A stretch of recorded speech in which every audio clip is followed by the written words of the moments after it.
ಗುಡ್ಡ ಕುಸಿತದಲ್ಲಿ ಸಿಲುಕಿದವರ ರಕ್ಷಣೆಗೆ ಹರಸಾಹಸವನ್ನ ಪಡಲಾಗ್ತಾ ಇದೆ. ವೃದ್ಧೆಯೊಬ್ಬರನ್ನ ರಕ್ಷಣೆ ಮಾಡಲಾಗಿದೆ. ವೀಲ್ ಚೇರ್ನಲ್ಲಿ ವೃದ್ಧೆಯನ್ನ ಹೊತ್ತು ತಂದಿದ್ದಾರೆ ಸಿಬ್ಬಂದಿ. ದೃಶ್ಯವನ್ನ ಕೂಡ ಕೆಲವೇ ಕ್ಷಣಗಳಲ್ಲಿ ನಿಮ್ಮ ಮುಂದಿಡ್ತೀವಿ. ಅತ್ತ ಮೃತದೇಹವನ್ನ ಸಾಗಿಸೋಕೆ ರೋಪ್ ವೇ ನಿರ್ಮಾಣ ಮಾಡಲಾಗಿದೆ. ರೋಪ್ ವೇ ಮೂಲಕ ಮೃತದೇಹಗಳನ್ನ ಸಾಗಿಸಲಾಗ್ತಾ ಇದೆ. ಗುಡ್ಡ ಕುಸಿತದಲ್ಲಿ ಸಿಲುಕಿರುವವರ ರಕ್ಷಣಾ ಕಾರ್ಯ ತ್ವರಿತ ಗತಿಯಲ್ಲಿ ಮಾಡಲಾಗ್ತಾ ಇದೆ. ಯಾವ ರೀತಿ ನಡೀತಾ ಇದೆ ರಕ್ಷಣಾ ಕಾರ್ಯಾಚರಣೆ, ಅಲ್ಲಿಂದಲೇ ಒಂದು ಪ್ರತ್ಯಕ್ಷ ವರದಿ ನನ್ನ ಕಲೀಗ್ ನಾಗೇಂದ್ರ ಬಾಬು ನೀಡಿದ್ದಾರೆ, ಗಮನಿಸಿ. ಕೇರಳದ ವಯನಾಡಿನಲ್ಲಿ ನಾನಾ ಭಾಗದಲ್ಲಿ ಗುಡ್ಡ ಕುಸಿತ ಆಗಿ ಇವತ್ತು ಸಾವು ನೋವುಗಳು ಹೆಚ್ಚಾಗ್ತಾ ಇದೆ. ಈಗ ನಾವೀಗ ಗಮನಿಸ್ತಾ ಇದ್ದೀವಿ, ಇಲ್ಲಿ ಆರ್ಮಿ ತಂಡ ಅಜ್ಜಿಯನ್ನ ಕರ್ಕೊಂಡು ಬರುವಂತ ಕೆಲಸ ಆಗ್ತಾ ಇದೆ. ಈ ಅಜ್ಜಿಯನ್ನ ಚೇರ್ ಮೇಲೆ ಕೂತ್ಕೊಂಡು ಇಲ್ಲಿಂದ ಒಂದು ಬೇರೆ ಕಡೆಗೆ ಸುರಕ್ಷಿತ ಸ್ಥಳಕ್ಕೆ ಸ್ಥಳಾಂತರಿಸುವಂತ ಕೆಲಸಗಳು ಮಾಡ್ಲಾಗ್ತಾ ಇದೆ. ನೋಡಿ, ಅಜ್ಜಿಯನ್ನ ಅವ್ರಿಗೆ ನಡ್ಕೊಂಡು ಹೋಗೋದಕ್ಕಾಗೋದಿಲ್ಲ. ಸುಮಾರು ಅಲ್ಲಿಂದ ಅವರನ್ನ ಅಜ್ಜಿಯನ್ನ ಈ ರೀತಿಯಾಗಿ ಕುರ್ಚಿಯಲ್ಲಿ ಕೂರಿಸಿಕೊಂಡು ಹಿಂದೆಗಡೆ ಹಗ್ಗದ ಒಂದು ವೇಲ್ನಿಂದ ಕಟ್ಟಿಕೊಂಡು ತೆಗೆದುಕೊಂಡು ಹೋಗುವಂತ ಕೆಲಸ ಆಗ್ತಾ ಇದೆ. ನೋಡಿ, ಇಲ್ಲಿ ಅಷ್ಟೇ ಅಲ್ಲ, ಆ ಭಾಗದಲ್ಲಿ ಕೂಡ ನಾವು ಗಮನಿಸ್ತಾ ಇದ್ದೀವಿ. ಮೃತದೇಹಗಳನ್ನ ತೆಗೆದುಕೊಂಡು ಹೋಗೋದಕ್ಕೆ ರೋಪೆ ಮಾಡಲಾಗಿದೆ.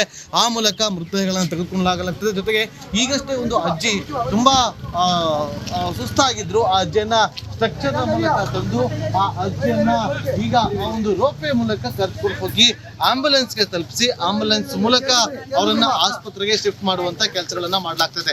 ಇದೇ ರೀತಿಯಾಗಿ ಮುಂಡಕೈ ಹಾಗೂ ಮತ್ತೊಂದು ಭಾಗದಲ್ಲೂ ಕೂಡ ಸಾಕಷ್ಟು ಜನ ಸಿಲುಕೊಂಡಿದ್ದಾರೆ. ಅವರೆಲ್ಲರನ್ನು ಕೂಡ ಆಸ್ಪತ್ರೆಗೆ ಶಿಫ್ಟ್ ಮಾಡುವಂತ ಕೆಲಸ ಒಂದು ಕಡೆ ಆಗ್ತಾ ಇದ್ರೆ, ಮತ್ತೊಂದು ಕಡೆ ಮೃತದೇಹಗಳಿಗೋಸ್ಕರ ಶೋಧ ಕಾರ್ಯಾಚರಣೆಯನ್ನು ಕೂಡ ಮುಂದುವರಿಸಲಾಗಿದೆ. ಕ್ಯಾಮರಾ ಪರ್ಸನ್ ರಾಕೇಶ್ ಗುಲೇದ್ ಜೊತೆ ನಾಗೇಂದ್ರ ಬಾಬು, ರಿಪಬ್ಲಿಕ್ ಕನ್ನಡ, ಕೇರಳ. ಕೇರಳದ ವಯನಾಡಿನಲ್ಲಿ ಸಂಭವಿಸಿರುವ ದುರಂತ, ಅದರಲ್ಲೂ ಅತಿ ಹೆಚ್ಚಿಗೆ ಹಾನಿ ಅಂತ ಹೇಳಿ ಕಾಣೋಕೆ ಸಿಗ್ತಾ ಇರೋ ಎರಡು ಪ್ರದೇಶಗಳು, ಮಂಡಕೈ ಹಾಗೆ ಚೂರಲ್ಮಲೈ. ಈ ಎರಡು ಭಾಗದಲ್ಲಿ ಈ ಪ್ರಮಾಣದಲ್ಲಿ ದುರಂತ ಸಂಭವಿಸಲಿಕ್ಕೆ ಕಾರಣವಾದ್ರೂ ಏನಾಯ್ತು ಅನ್ನೋ ಪ್ರಶ್ನೆಗೆ ಇದೀಗ ಒಂದಷ್ಟು ಉತ್ತರಗಳು ಲಭ್ಯವಾಗ್ತಾ ಇದೆ. ಅಡ್ವೆಂಚರ್ ಚಟುವಟಿಕೆ ಮಾಡಬಾರ್ದು ಅನ್ನೋ ರೂಲ್ಸ್ ಇದೆ. ತಜ್ಞರ ವರದಿಯನ್ನ ನಿರ್ಲಕ್ಷ್ಯ ಮಾಡಿದ್ದೇ ಈ ದುರಂತಕ್ಕೆ ಕಾರಣವಾಯ್ತಾ? ಮಂಡಕೈವರೆಗೂ ಬೆಟ್ಟ ಕೊರೆದಿದ್ದೇ ಈ ದುರಂತಕ್ಕೆ ಕಾರಣವಾಯ್ತಾ ಅನ್ನೋ ಅನುಮಾನ ಇದೀಗ ಮೂಡ್ತಾ ಇದೆ.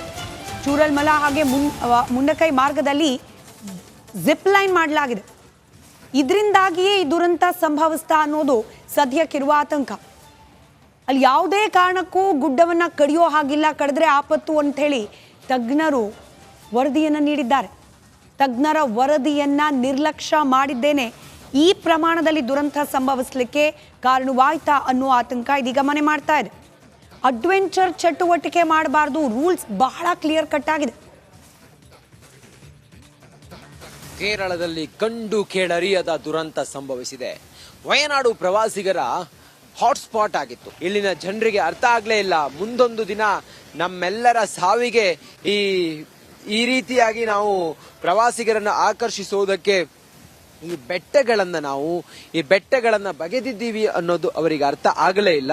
ಬಹುಶಃ ಇವತ್ತು ಇಷ್ಟು ದೊಡ್ಡ ದುರಂತ ಆಗೋದಕ್ಕೆ ಸುಮಾರು 150ಕ್ಕೂ ಹೆಚ್ಚು ಜನ ಮೃತಪಟ್ಟಿದ್ದಾರೆ ಅಂತೇಳಿ ಹೇಳ್ತಾ ಇದ್ದಾರೆ. ಸುಮಾರು 1,000ಕ್ಕೂ ಹೆಚ್ಚು ಜನ ಮಿಸ್ಸಿಂಗ್ ಇದ್ದಾರೆ. ಇಡೀ ಗುಡ್ಡವೇ ಜರಿದು ನೋಡಿ, ಆ ಗುಡ್ಡದ ಮೇಲೆ ಕಾಣಿಸ್ತಾ ಇದೆ ನಿಮ್ಗೆ ಹೋಮ್ ಸ್ಟೇಗಳನ್ನೆಲ್ಲ ನೋಡ್ತಾ ಇದ್ದೀರಿ ನೀವು. ಇಡೀ ಗುಡ್ಡವೇ ಕುಸಿದು ಸಂಪೂರ್ಣವಾಗಿ ನಾಮಾವಶೇಷವಾಗಿ ಆ ನದಿ ನೀರಿಗೆ ಜರಿದಿರೋದನ್ನ ಗಮನಿಸ್ತಾ ಇದ್ದೀರಿ. ಅದೆಲ್ಲದಕ್ಕೂ ಕೂಡ ಕಾರಣ ಏನು ಅಂತೇಳಿ ಕೇಳಿದ್ರೆ, ಈ ಪ್ರಕೃತಿಯನ್ನ ನಾವು ಎಷ್ಟು ಧ್ವಂಸ ಮಾಡಿದೀವಿ, ಪ್ರಕೃತಿಯ ಮೇಲೆ ನಾವು ಎಷ್ಟು ಅತ್ಯಾಚಾರ ಮಾಡಿದೀವಿ ಅನ್ನೋದಕ್ಕೆ ಅದೇ ಸಾಕ್ಷಿ. ಆ ಸುಂದರವಾದಂತ ಪರಿಸರ, ಆ ಗುಡ್ಡ ಏನಿದೆಯಲ್ಲ, ಆ ಗುಡ್ಡದ ಮೇಲೆ ಹೋಮ್ ಸ್ಟೇಗಳನ್ನ ಮಾಡಿದ್ದಾರೆ. ಎಷ್ಟು ಅಪಾಯಕಾರಿಯಾಗಿದೆ ಅಂತ ಹೇಳಿದ್ರೆ, ಯಾವುದೇ ಕ್ಷಣದಲ್ಲಿ ಬೇಕಾದ್ರೂ ಇದೇ ರೀತಿಯಾಗಿ ಗುಡ್ಡ ಕುಸಿಯಬಹುದು. ಜಿಪ್ ಗಳಿಗೆ ಈ ಗುಡ್ಡಗಳನ್ನೆಲ್ಲ ಬಗೆದಿರೋದೇ ಇವತ್ತು ಗುಡ್ಡ ಜರಿಯೋದಕ್ಕೆ ಕಾರಣ. ಹೋಮ್ ಸ್ಟೇಗಳನ್ನ ಅಥವಾ ಆ ರೀತಿಯಾಗಿ ಪ್ರವಾಸಿಗರನ್ನ ಆಕರ್ಷಿಸೋದಕ್ಕೆ ಗುಡ್ಡದ ಮೇಲೆ ಅದಿವತ್ತು ನಿಮಗೆ ಮರಣ ಶಾಸನವಾಗಿದೆ ಅಂತ ಹೇಳಿದ್ರು ಕೂಡ ತಪ್ಪಾಗೋದಿಲ್ಲ. ಪ್ರವಾಸಿಗರನ್ನ ಆಕರ್ಷಿಸೋದಕ್ಕೆ ಕುಳಿತುಕೊಳ್ಳೋದಕ್ಕೆ ಮಾಡಿರುವಂತಹ ಈ ಎಲ್ಲ ಕನ್ಸ್ಟ್ರಕ್ಷನ್ಗಳೇನಿದಾವೆ, ಈ ಒಂದು ಎಂಜಾಯ್ಮೆಂಟ್ಗೆ ಅಥವಾ ಅಡ್ವೆಂಚರ್ ಏನಿದೆ, ಇದೆಲ್ಲವೂ ಕೂಡ ಇವತ್ತು ನಮಗೆ ಮರಣ ಶಾಸನವಾಗಿ ಕಾಡಿರೋದ್ರಿಂದಾಗಿ ಇವತ್ತು ಕೇರಳದ ವಯನಾಡು ಸಂಪೂರ್ಣವಾಗಿ ಸ್ಮಶಾನದಂತಾಗಿ ಹೋಗಿದೆ.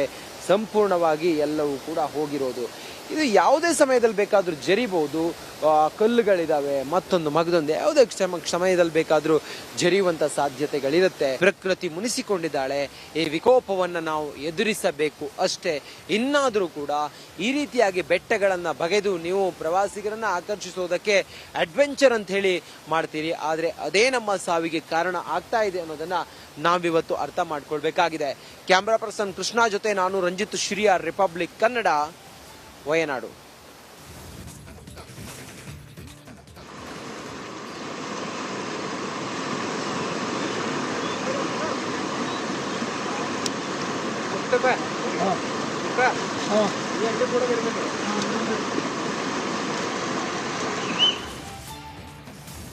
ಇವರಿಗೆ ಲಭ್ಯವಾಗಿರುವ ಮಾಹಿತಿಯ ಪ್ರಕಾರ ಕೇರಳದ ಈ ದುರಂತದಲ್ಲಿ 8 ಮಂದಿ ಕನ್ನಡಿಗರು ಸಾವನ್ನಪ್ಪಿದ್ದಾರೆ. 9 ಮಂದಿ ಈ ಕ್ಷಣಕ್ಕೂ ಕೂಡ ನಾಪತ್ತೆ. ಇವರ ರಕ್ಷಣೆಗಾಗಿ ಸರ್ಕಾರ ಸಂತೋಷ್ ಲಾಡ್ ಅವರಿಗೆ ಜವಾಬ್ದಾರಿಯನ್ನ ನೀಡಿದೆ. ಕನ್ನಡಿಗರ ಪರಿಸ್ಥಿತಿ ಯಾವ ರೀತಿ ಇದೆ, ಕೇರಳದ ವಯನಾಡಿನ ದುರಂತದಲ್ಲಿ ಆ ಬಗ್ಗೆ ಒಂದು ವರದಿ ಇದೆ, ಗಮನಿಸಿ.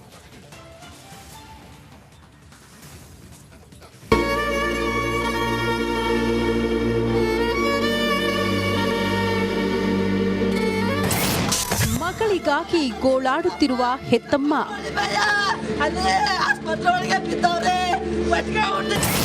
ಅಮ್ಮನನ್ನ ಕಳೆದುಕೊಂಡ ಮಗಳ ರೋದನೆ.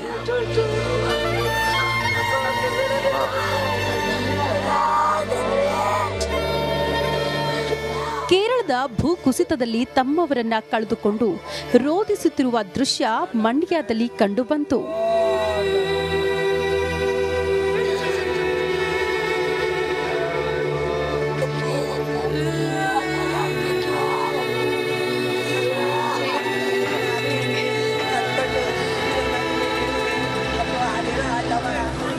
ಹೌದು, ವಯನಾಡಿನಲ್ಲಿ ರಣಭೀಕರ ಭೂಕುಸಿತದಲ್ಲಿ ರಾಜ್ಯದ 8 ಮಂದಿ ಮೃತಪಟ್ಟಿದ್ದಾರೆ. ಮಂಡ್ಯ ಮೂಲದ ಲೀಲಾವತಿ, ನಿಹಾಲ್, ಚಾಮರಾಜನಗರ ಜಿಲ್ಲೆಯ ರಾಜೇಂದ್ರ, ರತ್ನಮ್ಮ ಸೇರಿ 8 ಮಂದಿ ಸಾವನ್ನಪ್ಪಿದ್ದಾರೆ. ವಿವಿಧ ಜಿಲ್ಲೆಗಳ 9 ಮಂದಿ ಕಣ್ಮರೆಯಾಗಿದ್ದಾರೆ.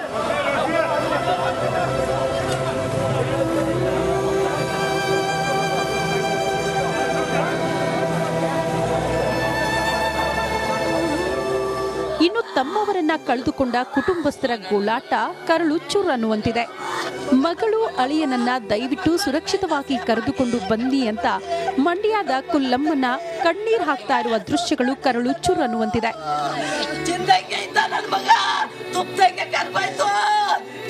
ಸಾಕಿ ನನ್ನ ಮಕ್ಕಳು ಇವತ್ತು ನನ್ನ ಮಗ ದಿಕ್ಕಪ್ಪ ಆಗಿ ಹೋಯ್ತಲ್ಲಪ್ಪ